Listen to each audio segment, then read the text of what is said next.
ആരാധ്യനായ അധ്യക്ഷൻ ഗോപി സാർ, ഇന്നത്തെ ഈ ചർച്ച വളരെ സുന്ദരവും അർത്ഥഗർഭവും ആയ ഒരു ആമുഖത്തിലൂടെ തുടക്കം കുറിച്ച ഡോക്ടർ സലാം സാർ, സദസ്സിലുള്ള പ്രൊഫസർ ഗോകുമാർ സാർ ഉൾപ്പെടെയുള്ള പ്രൗഢ സദസ്സ്,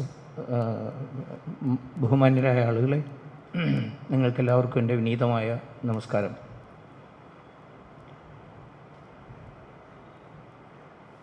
Dr. Salam sir was Vice Chancellor for a pretty long time, so he is very much expert in expressing his views in English. But I don't know whether anyone is here who are not that familiar with Malayalam. Is there anyone? So I think I'm not that conversed in English, though I am out of Kerala for the last 12-13 years. Generally in my tuta futa Hindi and very same English I am talking there out of Kerala. But I don't think that is that good to speak in English before a Malayali audience. So shall I speak in Malayalam?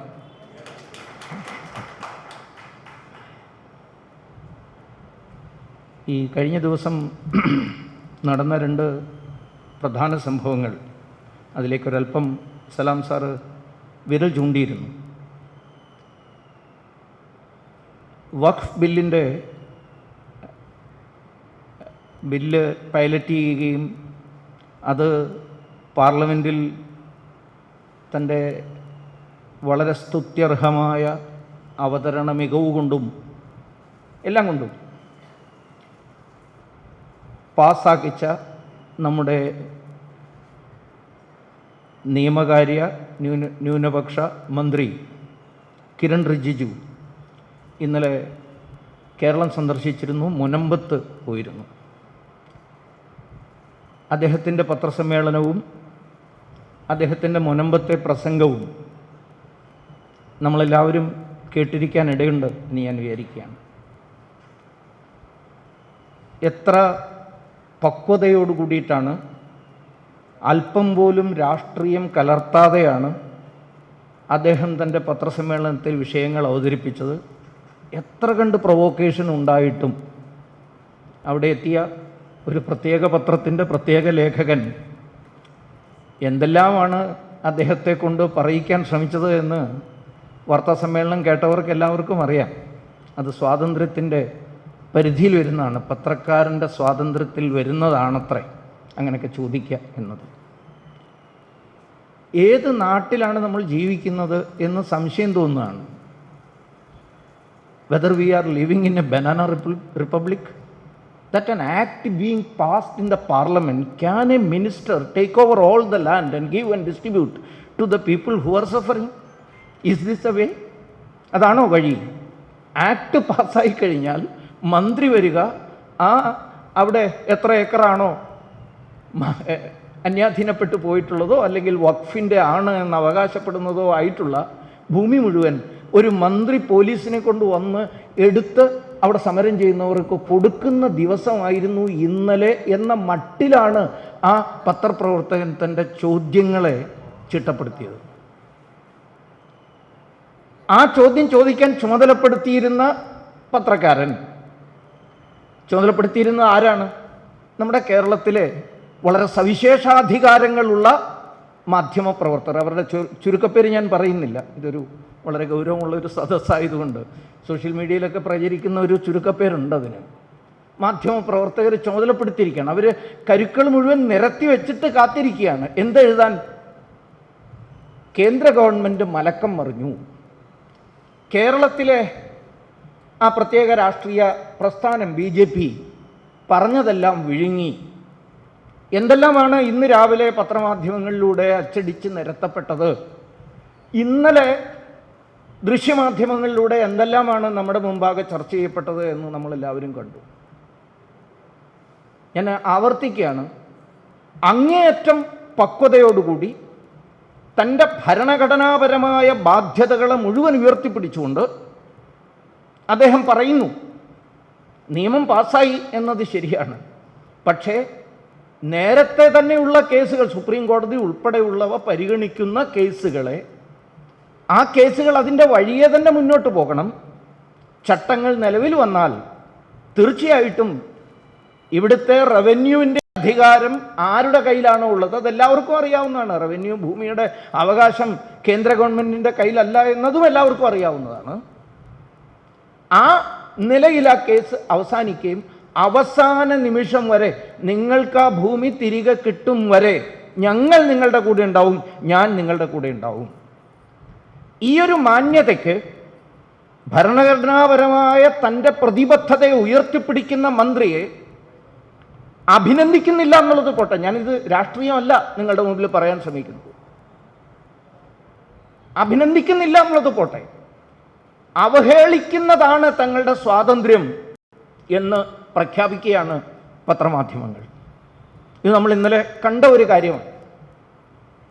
ഇന്നലെ തന്നെ കാണാനിടയായ മറ്റൊരു രൂപം, ഇവിടെ അദ്ദേഹം പരാമർശിച്ച പത്രമാധ്യമങ്ങളുടെ കൂട്ടത്തിൽ തന്നെ ലെജിസ്ലേച്ചറുമായിട്ട് ബന്ധപ്പെട്ട, നിയമനിർമ്മാണവുമായിട്ട് ബന്ധപ്പെട്ട ഒരു MLA നടത്തിയൊരു പത്രസമ്മേളനവും ഞാൻ കാണാനിടയായി.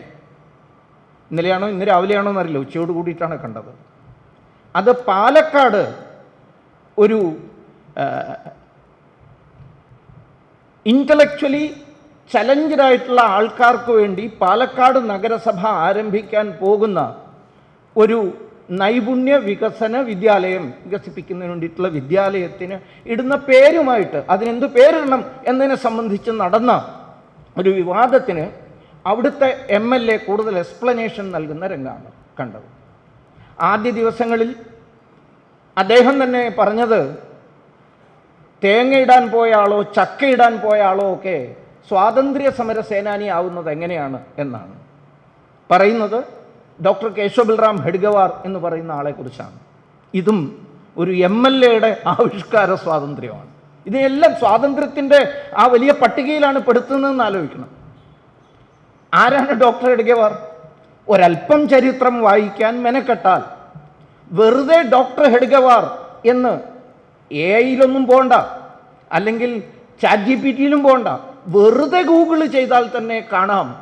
അദ്ദേഹം 8 വയസ്സ് മുതൽ നടത്തിയിരുന്ന, 8 വയസ്സില്ല, ഈ MLA എന്തായിരുന്നു ചെയ്തതെന്ന് എനിക്കറിയില്ല. ഒറ്റയ്ക്ക് പുറത്തിറങ്ങാൻ പോലും പറ്റാതെ വീട്ടിൽ തന്നെ കിടന്നിരുന്ന ആളായിരിക്കാം ഒരു പക്ഷേ 8 വയസ്സ് 7-8 വയസ്സുള്ളപ്പോൾ മുതൽ തുടങ്ങിയ സ്വാതന്ത്ര്യ സമരത്തിൻ്റെ ചരിത്രം വായിക്കാൻ കിട്ടുന്നതാണ്. വായനയില്ല എന്നത് ഒരു കുറവായിട്ടൊന്നും ഞാൻ പറയുന്നില്ല, പക്ഷേ എനിക്കെല്ലാം അറിയാമെന്ന് ഭാവിച്ചുകൊണ്ട് ഇത്തരം മണ്ടത്തരം പറയുന്നതിനെയും ഈ സ്വാതന്ത്ര്യം, ആവിഷ്കാര സ്വാതന്ത്ര്യം, എൻ്റെ സ്വാതന്ത്ര്യമാണിത് പറയുന്നത്, ഇത് പറയാനുള്ള സ്വാതന്ത്ര്യമാണിത് എന്ന് എന്നതിൽ ഒരല്പം നമുക്ക് വിരോധാഭിപ്രായമുണ്ട്. ഡോക്ടർ കേശവ ബൽറാം ഹെഡ്ഗവാർ അദ്ദേഹം നടത്തിയ സ്വാതന്ത്ര്യ സമര പരിപാടികൾ, പ്രക്ഷോഭങ്ങൾ, ജയിൽ വാസം അനുഭവിച്ചത് 1921 അദ്ദേഹം ജയിലിൽ, ആദ്യം ഈ MLA-യും മറ്റാൾക്കാരും ചോദിച്ചിരുന്നത്, ഇവിടുത്തെ രാഷ്ട്രീയ പ്രസ്ഥാനങ്ങൾ ചോദിച്ചിരുന്നത് അദ്ദേഹം എന്തു സ്വാതന്ത്ര്യ സമരത്തിലാണ് പങ്കെടുത്തതെന്നാണ്. അദ്ദേഹം പങ്കെടുത്ത സ്വാതന്ത്ര്യ സമരത്തിൻ്റെ കണക്ക്, അദ്ദേഹം ജയിലിൽ കിടന്ന കാലം, ജയിലിൽ നിന്ന് പുറത്തിറങ്ങുമ്പോൾ നാഗപ്പൂരിൽ നടത്തിയ സ്വീകരണ പരിപാടിയിൽ സാക്ഷാൽ മോട്ടിലാൽ നെഹ്റു സ്വയം എത്തി അദ്ദേഹത്തെ ഹരാർപ്പണം ചെയ്ത് സ്വാഗതം ചെയ്യുന്നു. പൊതുപ്രവർത്തനത്തിലേക്ക് വീണ്ടും സ്വീകരിക്കാൻ ചെന്നത് ജവഹർലാൽ നെഹ്റുവിൻ്റെ അച്ഛനായ മോട്ടിലാൽ നെഹ്റുവാണ്. മോട്ടിലാൽ നെഹ്റു ശരിയാണ്, അദ്ദേഹം അലഹബാദിൽ നിന്ന് ഈ പരിപാടിക്ക് പങ്കെടുക്കാൻ വേണ്ടി നാഗപ്പൂരിൽ പോയി എന്നൊന്നും പറയുന്നില്ല. നാഗപ്പൂരിലൊരു AICC സമ്മേളനം അല്ലെങ്കിൽ അതിനു വേണ്ടിയിട്ടുള്ള കോൺഫറൻസ് നടക്കുന്നുണ്ടായിരുന്നു. ആ കോൺഫറൻസിൽ പങ്കെടുക്കാനെത്തിയ മോട്ടിലാൽ നെഹ്റു അപ്പോഴാണ് അറിയുന്നത് ഇങ്ങനെ ഒരു ചെറുപ്പക്കാരൻ, ഒരു ഡോക്ടർ ബിരുദധാരി ജയിലിൽ പോയിട്ട് വരുന്നുണ്ട്. അദ്ദേഹം അതീവ താല്പര്യത്തോടു കൂടി, അതിനും കാരണമുണ്ട്, ഈ വരുന്ന ആ ചെറുപ്പക്കാരൻ വിദർഭ സെൻട്രൽ പ്രൊവിൻസിൻ്റെ കോൺഗ്രസിൻ്റെ സെക്രട്ടറിമാരിൽ ഒരാളുമാണ്. സ്വന്തം പാർട്ടിയുടെ പൂർവികന്മാരെ കുറിച്ച് പോലും അറിയില്ല എന്നർത്ഥം. മോട്ടിലാൽ നെഹ്റു പറഞ്ഞു എനിക്കും അവിടെ പോകണം. ഹക്കീം അജ്മൽ ഖാൻ പറഞ്ഞു എനിക്കും പോകണം. അങ്ങനെ അവരുടെ നേതൃത്വത്തിലാണ് ആ സ്വാഗത പരിപാടി. അന്ന് കോരിച്ചൊരിയുന്ന മഴയായിരുന്നു. നിശ്ചയിച്ചിരുന്ന മൈതാനത്ത് നിന്ന് ആ പരിപാടി ഒരു ഹാളിലേക്ക് മാറ്റി. ആ ഹാളിൽ നനഞ്ഞു കുതിർന്ന് മോട്ടിലാൽ നെഹ്റുവും ഹക്കീം അജ്മൽ ഖാനും ആ പരിപാടിയിൽ പങ്കെടുക്കാൻ വേണ്ടി എത്തി. അദ്ദേഹത്തെ ആരാർപ്പണം ചെയ്ത് സ്വീകരിച്ചു. ഇതുന്നയിക്കുമ്പോൾ ഈ സ്വാതന്ത്ര്യത്തിൻ്റെ വക്താവ് പ്രഖ്യാപിക്കുന്നത് അത് ശരിയായിരിക്കാം, ഒരുപക്ഷെ RSS ആകുന്നതിന് മുമ്പല്ലേ അത് എന്നാണ്. RSS ആയി കഴിഞ്ഞിട്ട് ഈ സ്വാതന്ത്ര്യ സമരത്തിൽ പങ്കെടുത്തോ? ചരിത്രം ഒട്ടും അറിയില്ല എന്നുള്ളത് വീണ്ടും വീണ്ടും തെളിയിക്കുക. പിന്നെയും പ്രഖ്യാപിക്കുന്നത് ചോദിക്കാനുള്ള സ്വാതന്ത്ര്യം എനിക്കുണ്ടെന്നാണ്. അതാണ് പറയുന്നത്. ഇതിനെയാണ് ഒരർത്ഥത്തിൽ നേരത്തെയോടെ പറഞ്ഞതുപോലെ പാരഡോക്സ് ഓഫ് ഫ്രീഡം എന്ന് പറയുന്നത്. ഈ സ്വാതന്ത്ര്യത്തിൻ്റെ ഒരു വിരോധാഭാസം, സ്വാതന്ത്ര്യത്തിൻ്റെ വിരോധാഭാസമാണ് ഇവിടെ നമ്മൾ കാണുന്നത്. ഇതിനെയാണ് call popper open societies and it's enemies എന്ന് പറയുന്ന പുസ്തകത്തിൽ അദ്ദേഹം കൃത്യമായിട്ട് വർണ്ണിച്ചിടുന്നത്. ഇത്തരം അസഹിഷ്ണുക്കളോട് സഹിഷ്ണുത കാണിക്കുന്നത് ഒരു സമൂഹത്തിൻ്റെ ആത്മഹത്യക്ക് തുല്യമാണ് എന്ന് കോൾ പോപ്പർ പറയുന്നത് ഈ പുസ്തകത്തിൽ. അങ്ങനെ ഇത്തരം കാര്യങ്ങൾ, ഈ അസഹിഷ്ണുക്കളോട് സഹിഷ്ണുത കാണിക്കുന്നത് ആത്മഹത്യ ചെയ്യുന്നതിന് തുല്യമാണ്. സമൂഹം ആത്മഹത്യ ചെയ്യും. അതുമാത്രമല്ല, നിങ്ങളുടെ സഹിഷ്ണുതയും, നിങ്ങളാകുന്ന സഹിഷ്ണുവും ഇല്ലാതെയാകും, നിങ്ങളുടെ സഹിഷ്ണുതയും നാളെ ഇല്ലാതെയാകും ഇവരോട് സഹിഷ്ണുവായാൽ എന്നാണ്. ഈ മനുഷ്യൻ പിന്നെ എന്താ ഈ MLA പറയുന്നത്? ഞാൻ പറഞ്ഞത് RSS ആയതിനു ശേഷം ഇല്ല എന്നാണ്. 1930 നിസ്സഹകരണ പ്രക്ഷോഭം നടക്കുന്ന സമയത്ത് നമുക്കറിയാം, കടൽ തീരങ്ങളിൽ ഉപ്പ് വാറ്റിക്കൊണ്ട്, ഉപ്പ് നിർമ്മിച്ചുകൊണ്ട് ഉപ്പ് സത്യാഗ്രഹം നടക്കുമ്പോൾ മധ്യഭാരതത്തിൽ അവിടെ ഉപ്പെടുക്കാൻ ഇല്ലാത്തത് കൊണ്ടാണ് കേട്ടോ. ഇനി ഉപ്പ് സത്യാഗ്രഹത്തിൽ പങ്കെടുത്തു എന്ന് പറഞ്ഞാൽ ഉപ്പ് സത്യാഗ്രഹത്തിൽ നേരിട്ട് കടലിൻ്റെ അടുത്തല്ല ഡോക്ടർ ഹെഡ്ഗവാർ പോയത്. അന്ന് മധ്യപ്രദേശങ്ങളിൽ നടത്തിയിരുന്നത് വനത്തിൽ പോയി, സർക്കാർ ഉടമസ്ഥതയിലുണ്ട് എന്ന് പറയുന്നതായ വനത്തിൽ പോയി പുല്ലരിയുകയോ മരത്തിൻ്റെ കൊമ്പ് വെട്ടുകയോ ഒക്കെ ചെയ്തുകൊണ്ട് പ്രതിഷേധിക്കുക. അതിനെയാണ് ജംഗൽ സത്യാഗ്രഹം. അദ്ദേഹത്തിന് അറിയില്ലെങ്കിൽ അതുകൂടെ പഠിക്കണം. ജംഗൽ സത്യാഗ്രഹം എന്ന് പറയും. അതിൽ പങ്കെടുക്കാൻ വേണ്ടി ഡോക്ടർ ഹെഡ്ഗവാർ പോകുമ്പോൾ RSSൻ്റെ സർസംഘചാലകാണ് അദ്ദേഹം. സർസംഘചാലകായിട്ട് ഏതാണ്ട് 4-4.5 വർഷം കഴിഞ്ഞു. 1925 RSS തുടങ്ങി, 1930 അതിൽ പങ്കെടുത്ത എല്ലാവർക്കും 4 മാസം ശിക്ഷ കൊടുത്തപ്പോൾ ഡോക്ടർ ഹെഡ്ഗവാറിന് 8 മാസമാണ് അന്ന് കോടതി ശിക്ഷിച്ചത്. അദ്ദേഹം അകത്തുപോയി. ആ സമയത്ത് RSSൻ്റെ തലപ്പത്തും മറ്റൊരു സ്വയം സേവകനെ താൽക്കാലികമായി ഡോക്ടർ പരാൻജ് പൈ എന്ന് പറയുന്നതായ RSS പ്രവർത്തനെ നിയോഗിച്ചിട്ടാണ് അദ്ദേഹം പോയത്. അപ്പം ഈ ചരിത്രമൊന്നും അറിയില്ലെങ്കിലും ജനങ്ങളെ തെറ്റിദ്ധരിപ്പിക്കുന്ന വിധത്തിൽ സ്വാതന്ത്ര്യത്തെ ദുർവ്യാഖ്യാനം ചെയ്തുകൊണ്ട് നടത്തുന്നതായ പ്രവർത്തനങ്ങൾ നമ്മൾ ഈ കാലത്ത് കാണുകയാണ്. ഇതിനെ എങ്ങനെയാണ് നിയന്ത്രിക്കാൻ കഴിയുക? എവിടെയാണ് നമ്മൾ ഒരു വര വരയ്ക്കേണ്ടത് എന്നതിനെക്കുറിച്ചാണ് നമ്മളിന്ന് ചർച്ച ചെയ്യുന്നത്. സ്വാതന്ത്ര്യത്തിൻ്റെ വക്താക്കളായി ഈ കഴിഞ്ഞ ദിവസം ഇപ്പോൾ ഇവിടെ അദ്ദേഹം തന്നെ ആ സിനിമയെക്കുറിച്ചും സൂചിപ്പിച്ചു. ഒരു സിനിമ വന്നു. ആ സിനിമയ്ക്കെതിരായിട്ട് ഏതായാലും ഇവിടെ അതിനെ എതിർത്തു എന്ന് പറയപ്പെടുന്നതായ പ്രസ്ഥാനങ്ങൾ ഒന്നുപോലും ഫത്വ പ്രഖ്യാപിച്ചില്ല. ആ സിനിമ ഒരാളും കാണരുത് എന്ന് പ്രഖ്യാപിച്ചില്ല. സിനിമയിൽ ഇങ്ങനെയൊക്കെയാണ് നടക്കുന്നത് എന്ന് പറഞ്ഞു. അതിൻ്റെ ഒരു ഉത്തരവാദി ഞാനുകൂടിയാണ്. അതിൻ്റെ ആദ്യത്തെ ഒരു ട്വീറ്റ് ചെയ്തത് ഞാനാണ്. അപ്പോൾ എമ്പുരാൻ സത്യത്തിൽ വാര്യംകുന്നനായിട്ടാണ് വരുന്നത് എന്ന് മാത്രമേ ഞാൻ വേറൊന്നും പറഞ്ഞില്ല. വാര്യംകുന്നൻ എമ്പുരാൻ്റെ വേഷത്തിൽ എന്ന് മാത്രമേ പറഞ്ഞുള്ളൂ. അത് ജനങ്ങൾക്ക് എങ്ങനെ തോന്നിയെന്ന് എനിക്കറിയില്ല. ഞങ്ങളാരും ഇതാരും കാണരുത് എന്ന് പറഞ്ഞില്ല. പക്ഷേ ആവിഷ്കാര സ്വാതന്ത്ര്യത്തെ ദുർവ്യാഖ്യാനം ചെയ്തുകൊണ്ട് അതിൽ അവതരിപ്പിക്കപ്പെട്ടത് എന്താണ് നമ്മൾ വീണ്ടും ചർച്ച ചെയ്യേണ്ടതാണ്. വീണ്ടും ചർച്ച ചെയ്യുന്നത് കൊണ്ട് വീണ്ടും ആ സിനിമ ഇവിടെ വരും എന്നൊന്നും അർത്ഥമില്ല. അങ്ങനെയൊന്നും ആരും പേടിക്കരുത്. ചിലർക്കൊക്കെ തോന്നുന്നു നമ്മൾ ചർച്ച ചെയ്തുകൊണ്ട് അത് കൂടുതൽ ഒരു കുന്തവും കളക്ട് ചെയ്തിട്ടില്ല. അവർ പറഞ്ഞ കണക്കാണ് അതിൻ്റെ ചെലവ് എങ്കിൽ ചുരുങ്ങിയത് 100 കോടി ഇതിനോടകം കടമായി കഴിഞ്ഞിരിക്കുന്നു. അവർക്ക് കടം വരുത്തലല്ല നമ്മുടെ ചുമതല. അത് ഒരു പക്ഷേ ഇത്രയും ഒക്കെ കൊള്ളിലൊക്കെ ഒന്നും ഉണ്ടായില്ലെങ്കിൽ കുറച്ചുകൂടെ കൂടിയേനെ കടം, അത്ര മാത്രമേ ഉള്ളൂ. അപ്പം നമ്മുടെ സഹായം കൊണ്ട് കടം ഒരല്പം കുറഞ്ഞിരിക്കുകയാണ്. ഇരിക്കട്ടെ, ഓൾറെഡി നമ്മുടെ സുപ്രീം കോടതി വരെയുള്ള എല്ലാ നിയമ സംവിധാനങ്ങളും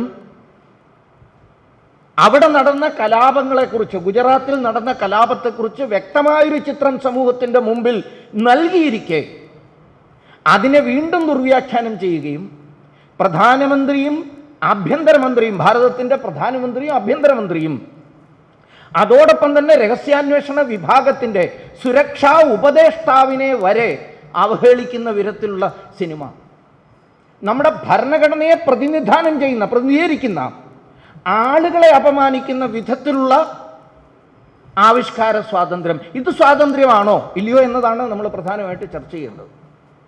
ഇത് ആവിഷ്കാര സ്വാതന്ത്ര്യമാണോ? ഇതിനെന്താ ചെയ്യേണ്ടത് എന്ന് ചോദിച്ചാൽ, ഏതായാലും അതിൽ വിമർശിക്കപ്പെട്ട പ്രസ്ഥാനമോ ആളുകളോ ആരും, ഞാൻ വീണ്ടും പറയുകയാണ്, ഒരാളും അതിനെ തടയാൻ വേണ്ടിയിട്ട് തിയേറ്ററുകൾക്ക് നേരെ മാർച്ചൊന്നും നടത്തിയിട്ടില്ല, തിയേറ്ററുകളിൽ പോയി ബഹളം വെച്ചിട്ടില്ല. ഒരാളും പോകരുത്, സ്വയം പോകില്ല എന്നൊക്കെ ചിലർ പ്രഖ്യാപിച്ചിട്ടുണ്ടാവും, ഞാൻ കാണില്ല എന്നൊക്കെ. പക്ഷേ ഒരു തടസ്സപ്പെടുത്തലിനും അവരുടെ ആവിഷ്കാര സ്വാതന്ത്ര്യത്തിന് നേരിട്ട് ആക്രമിച്ചില്ലാതെയാക്കാനൊന്നും ആരും പ്രവർത്തിച്ചിട്ടേയില്ല. എന്നാൽ ഈ സംഭവം നടക്കുമ്പോൾ ആവിഷ്കാര സ്വാതന്ത്ര്യത്തെക്കുറിച്ച് ആവർത്തിച്ച് പ്രസംഗം നടത്തിക്കൊണ്ടിരുന്ന ആളുകൾ, നമ്മളിന്ന് പാരഡോക്സ് ഓഫ് ഫ്രീഡത്തെക്കുറിച്ച് ചർച്ച ചെയ്യുമ്പോൾ ചില വർത്തമാനകാല യാഥാർത്ഥ്യങ്ങളെക്കുറിച്ച് കൂടി ചർച്ച ചെയ്തെങ്കിൽ അത് പൂർണ്ണമാവും. കോൺസ്റ്റിറ്റ്യൂഷൻ എടുത്തിട്ട് റൈറ്റ്സിനെ കുറിച്ച് പറയുന്ന കൂട്ടത്തിൽ ഡ്യൂട്ടീസ് കൂടി പറയുന്നുണ്ട് എന്ന് നമ്മൾ താത്വിക വിശകലനം ചെയ്തതുകൊണ്ട് മാത്രമായോ? നമ്മുടെ മുമ്പിൽ കാണുന്നതാണ്. എന്നാൽ ഞാൻ വീണ്ടും പറയാം, ഒരു 2 വർഷം മുമ്പ് കേരളത്തിലും ഒരു ഫിലിം വന്നു, കേരള സ്റ്റോറി എന്ന് പറയുന്നൊരു ഫിലിം. ആ കേരള സ്റ്റോറി വർഷങ്ങൾക്ക് മുമ്പേ കേരളത്തിൻ്റെ ഒരു ഹൈക്കോടതി ജഡ്ജി അദ്ദേഹത്തിൻ്റെ മുമ്പാകെ വന്ന ഒരു കേസിന് വിധി കൽപ്പിക്കവേ പറഞ്ഞ ഒരു പ്രയോഗത്തെ, അതാണ് അതിൻ്റെ ആദ്യത്തെ ഒരു സ്പാർക്ക്. ആ കഥയുടെ സ്പാർക്ക് അവിടെ നിന്നാണ്. എന്താ പറഞ്ഞത്? ലവ് ജിഹാദ്, ലവിൻ്റെ പേരിൽ ഒരു ജിഹാദ് നടക്കുന്നുണ്ട് എന്ന് വ്യക്തമാണ്. 4000-ൽ പരം പെൺകുട്ടികളെ, ഹിന്ദു ക്രൈസ്തവ വിഭാഗത്തിൽപ്പെട്ട പെൺകുട്ടികൾ അപഹരിക്കപ്പെടുന്നു, അവരെവിടെയാണെന്ന് പോലും അറിയില്ല എന്നൊക്കെ പറഞ്ഞുകൊണ്ടുള്ള ആ വിധി, അതെന്താണ് ആ വിധിക്ക് കാരണമായിട്ടുള്ള കേസ് എന്നതെല്ലാം നമുക്ക് ഓരോരുത്തർക്കും അറിയുന്നതാണ്. തട്ടിക്കൊണ്ടു പോകപ്പെട്ട ഒരു ക്രൈസ്തവ പെൺകുട്ടിയുടെയും ഒരു ഹിന്ദു പെൺകുട്ടിയുടെയും അച്ഛനമ്മമാർ സമർപ്പിച്ച ഹേബിയസ് കോർപ്പസ് ഹർജിക്ക് വിധി കൽപ്പിക്കുമ്പോഴാണ് ഇത് പറഞ്ഞത്. ഏതാണ്ട് അതിൻ്റെ ഏകദേശം അതേ സമയത്ത് കേരളത്തിലെ ഒരു പ്രധാനപ്പെട്ട വാരികയുടെ പേര് പറയുന്നതൊന്നും വിരോധമില്ല, കലാകൗമുദി, വേണമെങ്കിൽ ഒരല്പം ഇടതുപക്ഷ ചായ ഒരു ഘട്ടത്തിൽ പുലർത്തിയിരുന്ന വാരിക, അതിൻ്റെ മുൻ പേജ്, അതിൻ്റെ കവർ പേജ് ഒരു കഴുകൻ്റെ ചിത്രത്തോട് കൂടിയിട്ടുള്ള, ഇന്നും ആൾക്കാർ ഓർക്കുന്നുണ്ടാവും, അത് പരാമർശിച്ച് ചർച്ച ചെയ്തത് ആ വിഷയമാണ്. ലവ് ജിഹാദാണ് ചർച്ച ചെയ്തത്. നമ്മുടെ തിരുവനന്തപുരത്തുള്ള ഒരു കേസ് അടക്കം ആ കേസ് സ്റ്റഡി ഡയറക്ടറും തിരക്കഥാകൃത്തും കഥാകാരും ഒക്കെ വന്ന് നേരിട്ട് ബോധ്യപ്പെട്ട് എടുത്ത സിനിമയാണ്. സിനിമയോട് വിയോജിപ്പുണ്ടാവാം, അതിൽ ചർച്ച ചെയ്യപ്പെടുന്ന വിഷയത്തോട് വിയോജിപ്പുണ്ടാവാം, പക്ഷേ അതൊരു സത്യത്തെ ആധാരമാക്കിയിട്ടുള്ളതായിരുന്നു. ഇവിടെ തികഞ്ഞ അസത്യത്തെ കോടതിയെപ്പോലും അവഹേളിച്ചുകൊണ്ട്, ഭരണഘടനാ പദവികളെ അവഹേളിച്ചുകൊണ്ട്, നമ്മുടെ രഹസ്യാന്വേഷണ വിഭാഗങ്ങളെ അവഹേളിച്ചുകൊണ്ട് എടുക്കപ്പെട്ടൊരു സിനിമ. ഇതിനോടുള്ള പ്രതിഷേധം എന്തായിരുന്നു? അതിനോടുള്ള പ്രതിഷേധം എന്തായിരുന്നു? ജസ്റ്റ് ഒന്ന് കമ്പയർ ചെയ്ത് നോക്കൂ നമ്മൾ. What was the reaction then? Keralam ഭരിച്ചുകൊണ്ടിരുന്ന മുഖ്യമന്ത്രി തന്നെ പ്രഖ്യാപിച്ചു ഇത്തരം സിനിമകൾ തിയേറ്ററുകളിൽ നടത്താൻ പാടില്ല എന്ന്. ഇതിനെതിരെ എത്രയെത്ര ജാഥകൾ നടന്നു തിയേറ്ററുകൾക്ക് നേരെ. തിയേറ്ററുകൾ അനുവദിച്ച ആളുകൾ തന്നെ ആ തിയേറ്ററിൽ നിന്ന് സിനിമ നടത്താൻ സാധ്യമല്ല എന്ന് പ്രഖ്യാപിച്ചു. പരസ്യമായി ഫത്വ പ്രഖ്യാപിച്ചു ആ സിനിമയ്ക്കെതിരെ. ഇത് തന്നെയായിരുന്നു കാശ്മീർ ഫയലും നേരിട്ടത്. ഇത് തന്നെയാണ് ഉറി സർജിക്കൽ സ്ട്രൈക്കിനെ കുറിച്ച് എടുക്കപ്പെട്ട ആ സിനിമയും നേരിട്ടത് കേരളത്തിൽ തന്നെയായിരുന്നു.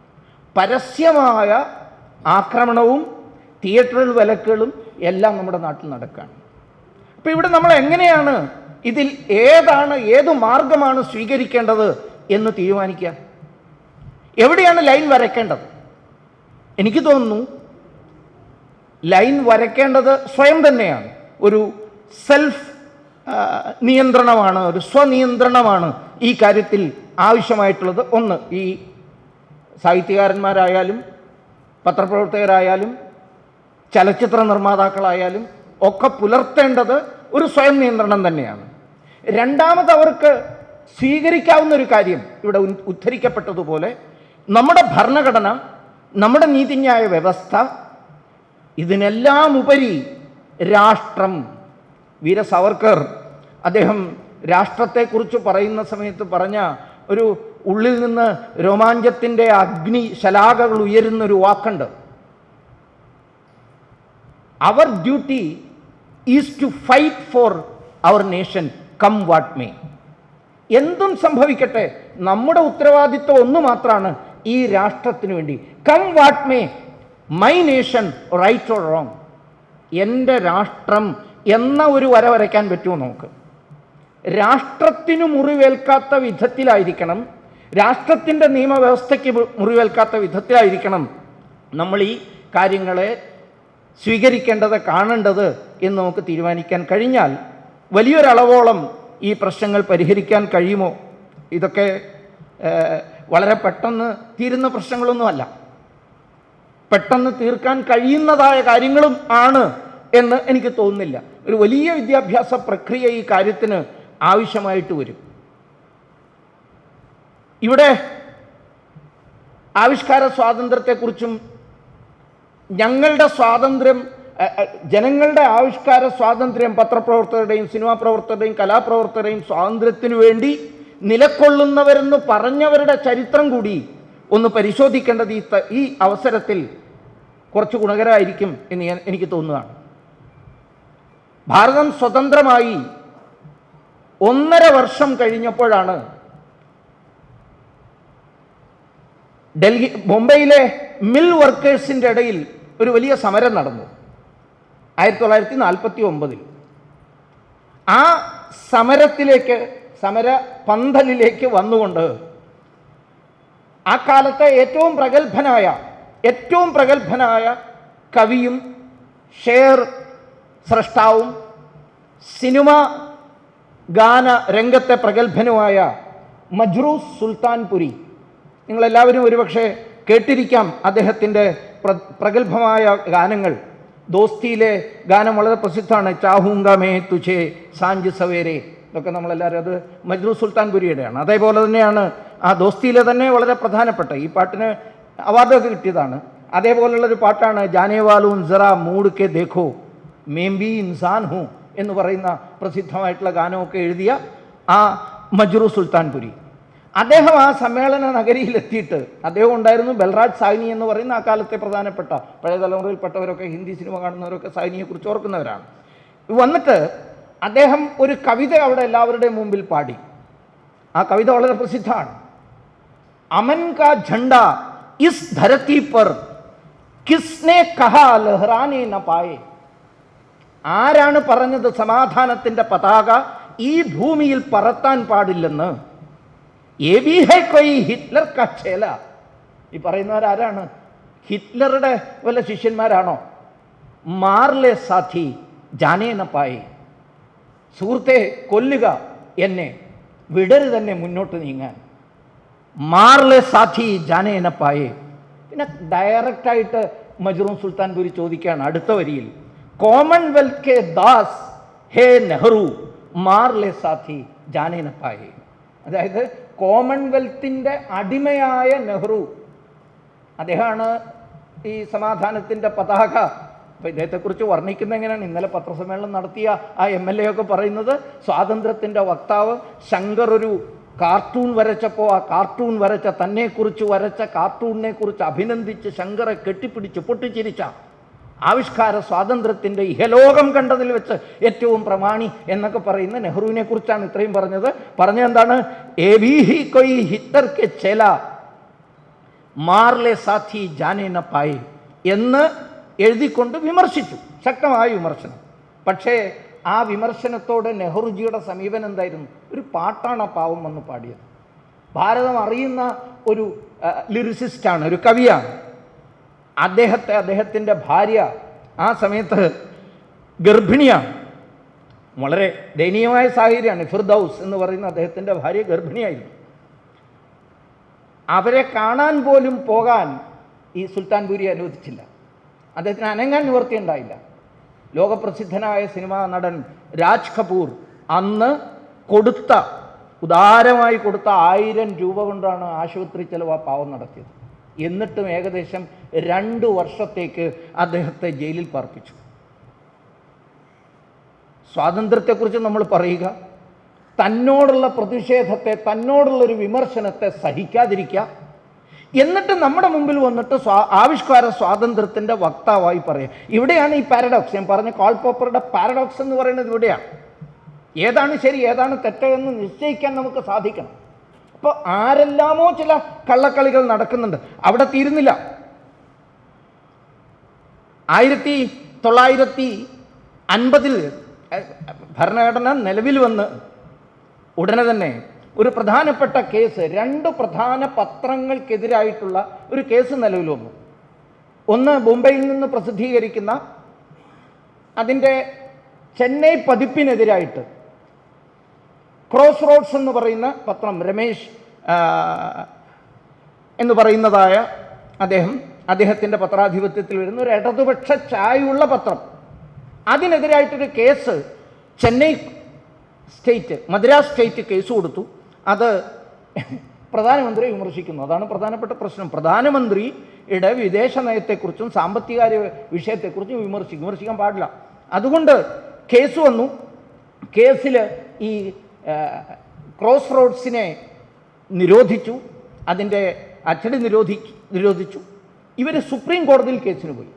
ഏതാണ്ട് അതേ സമയത്ത് ഒരല്പം മുമ്പ് ഡൽഹിയിൽ നിറങ്ങുന്ന മറ്റൊരു വാരിക ഓർഗനൈസർ, KR മൽക്കാനി എന്ന് പറയുന്ന ഭാരതത്തിലെ പ്രസിദ്ധനായ പത്രപ്രവർത്തകൻ്റെ പത്രാധിപത്യത്തിൽ ഇറങ്ങുന്ന ഓർഗനൈസർ ഭാരതത്തിൻ്റെ സ്വാതന്ത്ര്യലബ്ധിയോടനുബന്ധിച്ച് നടന്ന പ്രശ്നങ്ങളെക്കുറിച്ച്, അകാരണമായി നടന്ന ഹിന്ദു വേട്ടകളെക്കുറിച്ച് ഒക്കെ സത്യസന്ധമായ ചില റിപ്പോർട്ടുകൾ ഓർഗനൈസർ എഴുതി. ഓർഗനൈസർ ആരുടേതാണെന്ന് നിങ്ങൾക്ക് എല്ലാവർക്കും അറിയാം.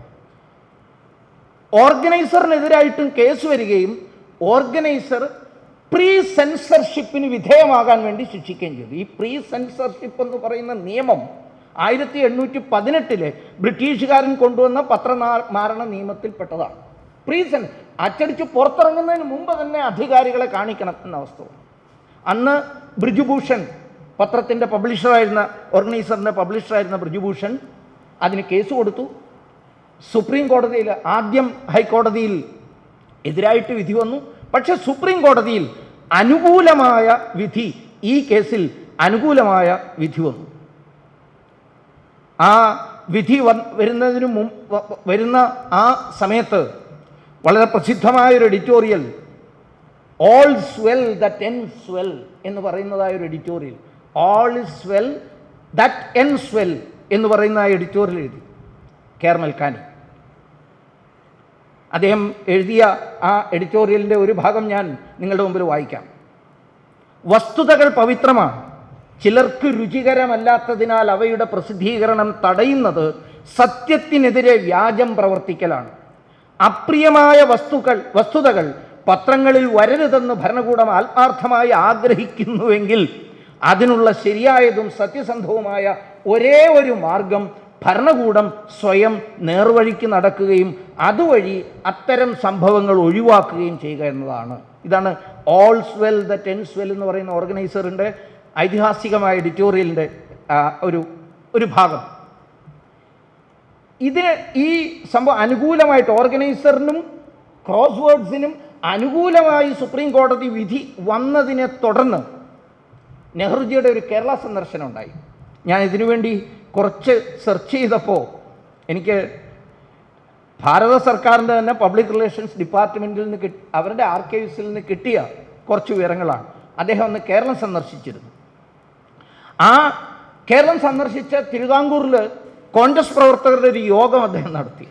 ആ യോഗത്തിൽ സംസാരിക്കുന്ന സമയത്ത് അദ്ദേഹം പറഞ്ഞ ചില കാര്യങ്ങൾ നിങ്ങൾക്ക് മനസ്സിലാകാൻ വേണ്ടിയിട്ട് ഞാൻ അതുപോലെ തന്നെ മലയാളത്തിലാക്കി വായിക്കുക. പത്രങ്ങളാലും പ്രസിദ്ധീകരണങ്ങളാലും അനുഗ്രഹീതമാണ് കൊച്ചി സംസ്ഥാനം. ഭാഷ വശമില്ലാത്തതിനാൽ അവയെപ്പറ്റി എനിക്ക് വളരെയൊന്നും അറിയാൻ പാടില്ല. നല്ലത്. പത്രങ്ങളെ സംബന്ധിച്ച് പ്രശ്നം ഇന്ത്യക്ക് പൊതുവെയുള്ള ഒരു പ്രശ്നമായിരിക്കുന്നു. വർത്തമാന പത്രങ്ങൾ പൊതുജനങ്ങളുടെ മേൽ വലുതായ സ്വാധീനം ചെലുത്തുന്നു. അങ്ങനെ ചെലുത്തേണ്ടതും തന്നെ. എന്നാൽ പത്രങ്ങളുടെ സ്വാധീനം തെറ്റായ മാർഗത്തിൽ ചെലുത്തിയാൽ നാം എന്താണ് ചെയ്യേണ്ടത്? ഇന്ത്യയിലെ പത്രങ്ങളെപ്പറ്റി പൊതുവായി എനിക്കൊന്നും പറയാനില്ല. സ്വാധീനശക്തി ശരിയായ മാർഗത്തിൽ ചെലുത്താൻ അവർക്ക് ചുമതലയുണ്ട്. എല്ലാ പത്രങ്ങളും സത്യസന്ധതയോടെ അങ്ങനെയെല്ലാം പറഞ്ഞു വന്നിട്ട് ന്യൂഡൽഹിയിൽ നിന്നും ഹിന്ദു മഹാസഭയുടെ, അദ്ദേഹം RSS എന്നല്ല പറയുന്നത്, ഓർഗനൈസറിന് ഹിന്ദു മഹാസഭ. കാരണം ഈ കേസ് വാദിച്ചത് സഖാവ് സോമനാഥ് ചാറ്റർജിയുടെ അച്ഛനായ സഖാവ്, പിന്നീട് സഖാവായ നിർമ്മൽ ചാറ്റർജിയാണ് കേസ് വാദിച്ചത്. ആ സമയത്ത് ഹിന്ദു മഹാസഭയുടെ ഓൾ ഇന്ത്യ പ്രസിഡന്റ് ആയിരുന്നു നിർമ്മൽ ചാറ്റർജി. അതുകൊണ്ടായിരിക്കാം അദ്ദേഹം ബോധപൂർവം ഹിന്ദു മഹാസഭ എന്ന് പറഞ്ഞത്. കാരണം ജനസംഘമില്ല, ഒരു പൊളിറ്റിക്കൽ പാർട്ടിയുടെ പേര് പറയണമല്ലോ. ഹിന്ദു മഹാസഭ പൊളിറ്റിക്കൽ പാർട്ടിയാണ്. ന്യൂഡൽഹിയിൽ നിന്നും ഹിന്ദു മഹാസഭയുടെ ആഭിമുഖ്യത്തിൽ പ്രസിദ്ധപ്പെടുത്തിയ ഒരു പ്രതിവാര പത്രം വർഗീയ പ്രചരണം നടത്തി. അതിനെതിരായി ചില ഉത്തരവുകൾ ഗവൺമെൻറ് പാസ്സാക്കി. ബോംബെയിലെ ഒരു കമ്മ്യൂണിസ്റ്റ് പത്രത്തിനെതിരെയും ചില ഉത്തരവുകൾ പാസ്സാക്കി. ഉത്തരവിന്മേൽ സുപ്രീം കോടതിയിൽ അപ്പീൽ കൊടുത്തു. ഭരണഘടനയിൽ പറഞ്ഞിട്ടുള്ള മൗലികാവകാശത്തെ അടിസ്ഥാനമായി കോടതി അപ്പീൽ അനുവദിച്ചു. അത് അസുഖകരമായ ഒരു നിലയാണ്. ഈ നിലയാണെന്നുള്ള പ്രയോഗം നമ്മുടെ മുഖ്യമന്ത്രിയുടെ കൂടിയാണ് കേട്ടോ. അദ്ദേഹവും അതുപോലെയാണ് പറഞ്ഞത്. ഇത് അസുഖകരമായൊരു നിലയാണ്. തികച്ചും നിരുത്തരവാദപരമായ പത്രങ്ങളെ എങ്ങനെ നേരിടണമെന്നുള്ള പ്രശ്നം ഉദിക്കുന്നു. അവ അപ്രകാരം എഴുതുമ്പോൾ പൊതുജനാഭിപ്രായം ദുഷിക്കും. കേരളത്തിലെ പത്രങ്ങളെക്കുറിച്ചും പറയുന്നുണ്ട്. ഏതെല്ലാം പത്രങ്ങളാണെന്ന് എനിക്കറിയില്ല. ഈ സംസ്ഥാനത്തെ ഏതാനും പത്രങ്ങൾ പീരിയോഡിക്കൽസ് മറ്റുള്ളവർക്ക് അപമാനകരമായ കാര്യങ്ങൾ പ്രസിദ്ധപ്പെടുത്തി അവരിൽ നിന്ന് പണം വാങ്ങുന്നതായി ഞാൻ അറിയുന്നു. അത് ദുഷിച്ച കാര്യമാണ്. ഈ വിധമുള്ള വിഷലിപ്തമായ പ്രസിദ്ധീകരണങ്ങളെ, അടുത്ത വാക്ക് നോക്കൂ, ഇംഗ്ലീഷിൽ അദ്ദേഹം ഉപയോഗിച്ചത് these type of periodicals and papers are to be crushed. ഈ ക്രഷ് ഇദ്ദേഹത്തിന് ഇഷ്ടമുള്ള ഒരു പ്രയോഗമാണ്. ഇതേപോലെ തന്നെ കുറച്ചു കാലം മുമ്പാണ് 1947 അദ്ദേഹം മധ്യപ്രദേശിൽ ഇൻഡോറിൽ പ്രസംഗിക്കുമ്പോൾ ഇതേപോലൊരു പ്രയോഗം നടത്തി. RSS is to be crushed. It must be eradicated, removed from the map of India. ഭാരതത്തിൻ്റെ ഭൂപടത്തിൽ നിന്ന് നീക്കം ചെയ്യണം ഈ വിഷവൃക്ഷത്തെ, ക്രഷ് ചെയ്യണം എന്ന് പറഞ്ഞു. അതിന് മറുപടി പറഞ്ഞുകൊണ്ട് ഗുരുജി വർഷപ്രതിപത ആഘോഷത്തിൽ പറഞ്ഞു, ഈ ക്രഷിങ് മെൻറ്റാലിറ്റിയെ ഞങ്ങൾ ക്രഷ് ചെയ്യും എന്ന് അദ്ദേഹം മറുപടി പറഞ്ഞിരുന്നു. ഏതായാലും ഇവിടെ ഉപയോഗിക്കുന്നത് അത് തന്നെയാണ്. ഈ പത്രങ്ങളെ ക്രഷ് ചെയ്യണം. ഇദ്ദേഹത്തെയാണ് നമ്മൾ ആവിഷ്കാര സ്വാതന്ത്ര്യത്തിൻ്റെ ഭാരതത്തിലെ ഏറ്റവും പ്രധാനപ്പെട്ട നായകനായി കണക്കാക്കുന്നത് എന്ന് നമ്മൾ ആലോചിക്കണം. ഇതിനെ തകർത്ത് കളയണമെന്ന് ഞാൻ ഗവൺമെൻറ്റിനോടും സംഘടനകളോടും, ഗവൺമെൻറ് മാത്രം പോരാ, സംഘടനയോട് വേണം. സംഘടനയാണല്ലോ 1948 ഇല്ലാത്ത ഒരു കുറ്റം ചുമത്തിയിട്ട് RSSൻ്റെ പ്രവർത്തകരെ നേരിടാൻ തെരുവിലേക്ക് അഴിച്ചുവിട്ടതും ഈ സംഘടനയാണ്. ഇതേപോലെ തന്നെയാണ് ഇന്ദിരാഗാന്ധി കൊല്ലപ്പെട്ടതിനെ തുടർന്ന് സംഘടനയാണ് അഴിച്ചുവിട്ടത് പാവപ്പെട്ട സിഖുകാരെ, ആയിരക്കണക്കിന് ആൾക്കാരെ കൊലപ്പെടുത്തുന്നതിന് വേണ്ടിയിട്ടും. നോക്കൂ, തകർത്ത് കളയണമെന്ന് ഞാൻ ഗവൺമെൻറ്റിനോടും സംഘടനകളോടും നിർദ്ദേശിച്ചു കൊള്ളുന്നു. പറയുന്നു അല്ല, അപേക്ഷിക്കലല്ല, നിർദ്ദേശിക്കാൻ. ഐ എം ഓർഡറിങ് എന്നാണ് പറഞ്ഞത്. അവയ്ക്ക് പ്രസിദ്ധീകരണം അനുവദിക്കാതിരിക്കുകയാണ് നല്ലത്. സാധാരണയായി ഞാനൊരു ശാന്തപ്രകൃതക്കാരനാണ്, നമുക്കെല്ലാവർക്കും അറിയാതെ. വളരെ കാലം ജയിലിൽ കഴിച്ചുകൂട്ടിയതിൻ്റെ പ്രശ്നമാണെന്നൊക്കെ പറഞ്ഞിട്ട് വീണ്ടും വീണ്ടും പറഞ്ഞ് അദ്ദേഹം ഒന്നുകൂടി ആവർത്തിക്കുകയാണ്, പത്രമാധ്യമങ്ങൾ ഇത്തരം എതിരഭിപ്രായങ്ങൾ പുറപ്പെടുവിക്കുന്ന, തൻ്റെ ചരിത്രബോധ്യങ്ങൾക്ക് അപ്പുറത്തുള്ള ചരിത്ര സത്യങ്ങളെ ജനങ്ങളുടെ മുമ്പിൽ കൊണ്ടുവരാൻ വേണ്ടി പരിശ്രമിക്കുന്ന പത്രമാധ്യമങ്ങളെ തകർത്ത് കളയണം എന്ന് പ്രഖ്യാപിച്ചു. ഇതിന് എന്താണ് ചെയ്യാൻ കഴിയുക നിയമമാർഗത്തിലൂടെ എന്ന് ആലോചിച്ചതിൻ്റെ ഫലമായിട്ടാണ്, നിങ്ങൾക്കറിയാമായിരിക്കാം, our great constitution which we are revering like anything, that which Salam sir has also been appreciated very well. that constitution took a draconian turn, Nehruvian turn. Constitution ഒരു നെഹ്റുവിയൻ തിരിവ് വന്നു അന്നു മുതൽ. നിങ്ങൾക്കറിയായിരിക്കാം, ആർട്ടിക്കിൾ 15 ഭേദഗതി നിർദ്ദേശിച്ചുകൊണ്ട് ഒരു ബില്ല് അമെൻമെൻറ്റിന് വേണ്ടിയിട്ടുള്ള നിർദ്ദേശം മുന്നോട്ട് വെച്ചുകൊണ്ട് നെഹ്റു ഒരു ബില്ല് പൈലറ്റ് ചെയ്തു. എന്തായിരുന്നു അത്? നിങ്ങൾക്കറിയുമെന്നറിയില്ല, ചിലർക്കറിയാം, തീർച്ചയായിട്ടും ക്ഷമിക്കണം എന്നോട്. അമേരിക്കൻ ഭരണഘടനയുടെ ആദ്യത്തെ ഭേദഗതി പത്രസ്വാതന്ത്ര്യം അനുവദിക്കുന്നതിന് വേണ്ടിയിട്ടുള്ളതായപ്പോൾ ഭാരതത്തിൻ്റെ ഭരണഘടനയുടെ ആദ്യത്തെ ഭേദഗതി പത്രമാധ്യമങ്ങളുടെ സ്വാതന്ത്ര്യത്തെ ഇല്ലാതാക്കുന്നതിന് വേണ്ടിയിട്ടുള്ളതായിരുന്നു. ഇതും ഒരു പാരഡോക്സാണ്, പാരഡോക്സ് ഓഫ് ഫ്രീഡമാണ് എന്ന് ഞാൻ മനസ്സിലാക്കുകയാണ്. ഇതിനു വേണ്ടിയിട്ടുള്ള ചർച്ച നടക്കുമ്പോഴത്തെ ഒരു ചെറിയൊരു പ്രഖ്യാപനം കൂടി പറഞ്ഞില്ലെങ്കിൽ അത് പൂർണ്ണമാവില്ല എന്ന് പറയുകയാണ്. ഇതിനു വേണ്ടി ഈ ഭരണഘടനാ ഭേദഗതി ശ്യാമപ്രസാദ് മുഖർജിയെപ്പോലുള്ള ആൾക്കാർ ഇവരൊക്കെ അതിശക്തമായി ഈ വിഷയത്തെ എതിർത്തുകൊണ്ട് സംസാരിച്ചു. ഇത് കൊണ്ടുവരാൻ പാടില്ല, ആവശ്യമുള്ളത്ര നിയന്ത്രണം നമ്മുടെ ഭരണഘടനയിൽ ഉണ്ട് എന്ന് പറഞ്ഞുകൊണ്ട് സംസാരിച്ചപ്പോൾ തൻ്റെ നിതാന്ത ശത്രുവായ അംബേദ്കറെ തന്നെ രംഗത്തിറക്കി ഡിഫെൻഡ് ചെയ്യിക്കേണ്ടി വന്നു നെഹ്റുവിനെ. അംബേദ്കർ അന്ന് നിയമകാര്യമന്ത്രി കൂടിയാണ്, അദ്ദേഹത്തിന് ചെയ്യാതിരിക്കാൻ ഓർത്തില്ല, അദ്ദേഹം സംസാരിച്ചു. ഈ ചർച്ചകൾക്ക് മറുപടി പറഞ്ഞുകൊണ്ട് അവസാനം കൺക്ലൂഡ് ചെയ്യുമ്പോൾ നെഹ്റു പറഞ്ഞ ഒരു കാര്യം, the business of equality before the law is A dangerous thing. Slip of tongue ആണോ എന്ന് എനിക്കറിയില്ല, ഞാൻ അന്നത്തെ പാർലമെൻറ്റിലെ ഡിസ്കഷനിൽ നിന്ന് എടുത്ത വാചകമാണ്. നോക്കൂ, the business of equality before the law is A dangerous thing and it is completely opposed. ഞാൻ ഇതിൻ്റെ മലയാളം പറഞ്ഞാൽ നിങ്ങൾക്ക് തോന്നും എൻ്റെത് വല്ലതും കൂട്ടിച്ചേർത്താണെന്ന്, അതുകൊണ്ട് ഞാൻ ഇംഗ്ലീഷ് ഡിറ്റോ കോട്ട് ചെയ്യുകയാണ്. And it is completely opposed to the whole structure and method of this constitution and what is laid down the directive principles. എന്താ നമ്മൾ ഇതിൽ നിന്ന് മനസ്സിലാക്കേണ്ടത്? I am not changing the constitution by an iota. I am merely giving effect to the real intentions of the framers of the constitution and the wording of the constitution. Shyamaprasad Mukherjee മുന്നോടിയായിട്ട് തന്നെ ഇതിന് മറുപടി പറഞ്ഞു. Quoting Shyama Prasad Mukherjee, instead of amending the lawless laws and making their provisions consistent with the fundamental rights, the government are following a strange procedure of adhering to such reactionary laws and changing the fundamental rights. ഇതായിരുന്നു ശ്യാമപ്രസാദ് മുഖർജിയുടെ ശക്തമായ നിലപാട്. പണ്ഡിറ്റ് ഹൃദയനാഥ് കുൻസ്രു ഈ ചർച്ച, ഇത് വളരെ ഭാരതത്തെ സംബന്ധിച്ചിടത്തോളം ഞാൻ വെറുതെ പ്രയോഗിച്ചൊരു എന്താ പറയുക, ഒരു രസമുണ്ടാകുന്ന ഒരു ആലങ്കാരിക പ്രയോഗമൊന്നും നടത്തിയല്ല. നെഹ്റുവിയൻ കോൺസ്റ്റിറ്റ്യൂഷൻ്റെ പിറവിക്ക് കാരണമായ ആ ഡ്രക്കോണിയൻ ടേൺ അത് ഐതിഹാസികമാണ് ഭാരതത്തിൻ്റെ കോൺസ്റ്റിറ്റ്യൂഷൻ. അതുകൊണ്ടാണ് പലരും പറയുന്നത് കോൺസ്റ്റിറ്റ്യൂഷൻ അതിനുശേഷം ഒരു നെഹ്റുവിയൻ കോൺസ്റ്റിറ്റ്യൂഷനായിട്ട് മാറുകയാണ് ചെയ്തത്. ഇതിന് ഈ ഒരു വളരെ പ്രധാനപ്പെട്ട ഈ ഒരു നിലപാടിനെ ദുർവിനിയോഗം ചെയ്തുകൊണ്ടാണ് 1975 എമർജൻസി സമയത്ത് ഇന്ദിരാഗാന്ധി പ്രവർത്തിച്ചതെന്നും നമുക്കെല്ലാവർക്കും അറിയാം. ഖുസ്രു എന്താ പറഞ്ഞത്? The history of section 124A is well known. It was passed in its present form in 1818 to curb the activities of Indian patriots. Now that India is free, it should find no place in a statute book in its existing form. ഈ 1818 124A ഇത് ഉപയോഗിച്ചുകൊണ്ടാണ് ദേശഭക്തരെ അടിച്ചമർത്തിയിരുന്നത്.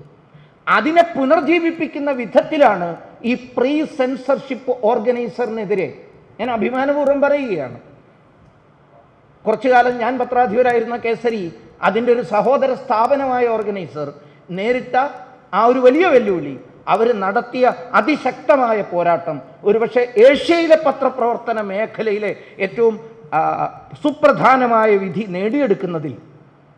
അതുകൊണ്ടാണ് മൽക്കാനിജി പറഞ്ഞത്, നാം നേടിയെടുത്ത ഈ സ്വാതന്ത്ര്യം രാജ്യത്തിൻ്റെ മുഴുവൻ മാധ്യമങ്ങളുടെയും സ്വാതന്ത്ര്യത്തിൻ്റെ ഉറപ്പിനെ അടയാളപ്പെടുത്തുന്നു. അന്ന് BCC പോലും ബ്രിട്ടീഷ് ബ്രോഡ്കാസ്റ്റ് BBC പോലും ഇതിനെ ശ്ലാഘിച്ചുകൊണ്ട്, ഓർഗനൈസർ എടുത്ത നിലപാടിനെ ശ്ലാഘിച്ചുകൊണ്ട് സംസാരിച്ചു. പക്ഷേ വിത്തിൻ നോ എന്താ പറയുക ടൈം, നോ ഗ്യാപ്പ്, നെഹ്റുജി അതിനെ ഒരു പുതിയ നിയമം കൊണ്ടുവന്നുകൊണ്ട് അതിനെ ഇല്ലാതാക്കുകയും ചെയ്തു. അതാണ് ഉണ്ടായത്. ആ കാലഘട്ടത്തിലാണ് ഒരുപക്ഷെ ഭാരതത്തിൻ്റെ പത്രമാധ്യമ മേഖലയിൽ പത്രസ്വാതന്ത്ര്യത്തെ ഹനിക്കുന്ന സമയങ്ങളിൽ നമ്മളെല്ലാവരും കണ്ടിട്ടുണ്ടാവും. പ്രധാനപ്പെട്ട കോളങ്ങളിൽ, എഡിറ്റോറിയൽ പോലുള്ള കോളങ്ങളിൽ, എഡിറ്റോറിയൽ അഭിപ്രായങ്ങൾ എഴുതേണ്ട കോളങ്ങളിൽ എന്തെങ്കിലും നിയന്ത്രണം ആരെങ്കിലും പുലർത്തുന്നുണ്ടെങ്കിൽ അതിനോട് പ്രതിഷേധിച്ചുകൊണ്ട് ഒരു കത്രികയുടെ പടം വയ്ക്കുന്ന സംവിധാനം ഓർഗനൈസറിലാണ് ആദ്യമായിട്ട് എഡിറ്റോറിയലിൻ്റെ സ്ഥാനത്ത് ഒരു കത്രിക വെച്ചുകൊണ്ട് പ്രസിദ്ധീകരിച്ചു. 3 മാസം തുടർച്ചയായിട്ട് പ്രസിദ്ധീകരിച്ചു.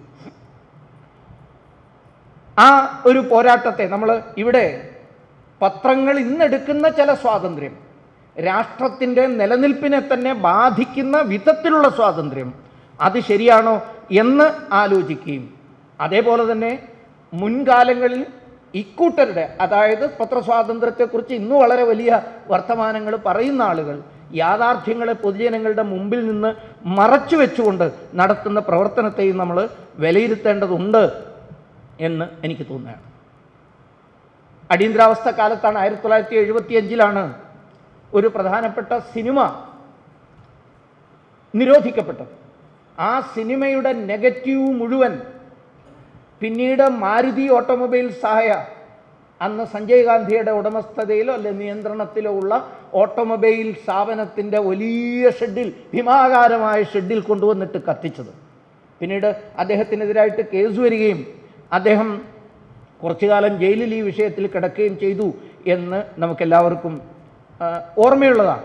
കിസ്സ കുർസിക്ക, കസേരയുടെ കഥ, സിംഹാസനത്തിൻ്റെ കഥ.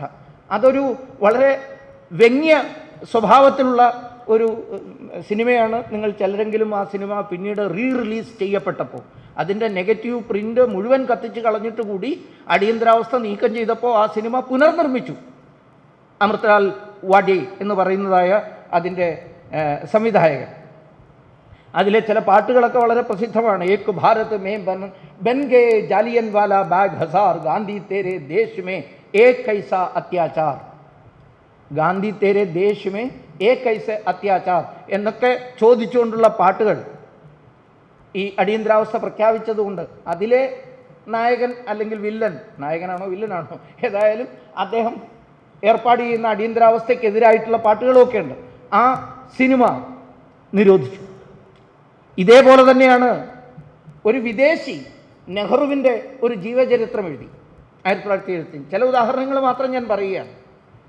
നെഹ്റു എന്ന പേരിൽ മൈക്കൽ എഡ്വേർഡ്സ് 1975 ഒരു ജീവചരിത്രം എഴുതി. ആ ജീവചരിത്രത്തെയും ആ ജീവചരിത്രം ബയോഗ്രഫിയെയും നിരോധിച്ചുകൊണ്ട് ഉത്തരവ് ഇടുകയായിരുന്നു. ഇങ്ങനെയുള്ള ഒട്ടനവധി സംഭവങ്ങൾ നമ്മുടെ മുമ്പിൽ നടക്കുന്നുണ്ട്. ഇത്തരം സംഭവങ്ങളെയും കൃത്യമായി വിലയിരുത്തുകയും സ്വാതന്ത്ര്യം അനിവാര്യം തന്നെയാണ്. പക്ഷേ ആ സ്വാതന്ത്ര്യം പ്രകടിപ്പിക്കുന്ന സമയത്ത് നേരത്തെ സാറ് പറഞ്ഞതുപോലെ നമ്മുടെ ഉത്തരവാദിത്വത്തെക്കുറിച്ചുകൂടി, ഡ്യൂട്ടിയെക്കുറിച്ചുകൂടി, അതുകൊണ്ടാണ് നമ്മുടെ കോൺസ്റ്റിറ്റ്യൂഷനിൽ ഫണ്ടമെൻ്റൽ റൈറ്റ്സ് മാത്രമല്ല ഉള്ളത്, ഫണ്ടമെൻ്റൽ ഡ്യൂട്ടീസിനെ കുറിച്ചുകൂടി പരാമർശമുള്ളത് അതുകൊണ്ടാണ് എന്ന് നമുക്ക് മനസ്സിലാക്കാൻ കഴിയണം. ഇതിനോട് ഒപ്പം 1-2 ഉദാഹരണങ്ങൾ കൂടി പറഞ്ഞുകൊണ്ട് ഞാൻ എൻ്റെ ഈ പ്രസംഗം അവസാനിപ്പിച്ചുകൊള്ളാം. നമുക്കെല്ലാവർക്കും അറിയാവുന്നതുപോലെ സിനിമയുടെയും നോവലിൻ്റെയും കവിതയുടെയും ഒക്കെ മേഖലയിൽ ഇത്തരം ചില വിലക്കുകളും സ്വാതന്ത്ര്യത്തെ ഹനിക്കാൻ വേണ്ടിയിട്ടുള്ള പരിശ്രമങ്ങൾ നടക്കുന്നതിൻ്റെ ചില ഉദാഹരണങ്ങൾ. നട്ടല്ലില്ലാത്ത ഗ്രന്ഥകാരന്മാർ, കഥാകാരന്മാർ മാപ്പ് പറഞ്ഞ് ജനങ്ങളുടെ മുമ്പിൽ ലഭ്യരാകുന്നതിൻ്റെയും ഉദാഹരണം അതുകൂടി ഈ സന്ദർഭത്തിൽ മനസ്സിലാക്കേണ്ടതുണ്ട് എന്ന് ഓർക്കുക. തൻ്റെ ആവിഷ്കാര സ്വാതന്ത്ര്യത്തെ അതേപോലെ തന്നെ അത് സത്യമാണെന്ന് ഉറച്ച ബോധ്യമുണ്ടെങ്കിൽ നട്ടല്ലുറപ്പോടുകൂടി അതിനെ നേരിട്ടവരുടെ ഉദാഹരണങ്ങൾ അതുകൂടി അല്പമൊന്ന് കണ്ണോടിച്ച് നമുക്ക് ചർച്ച ആരംഭിക്കാം എന്ന് തോന്നുകയാണ്.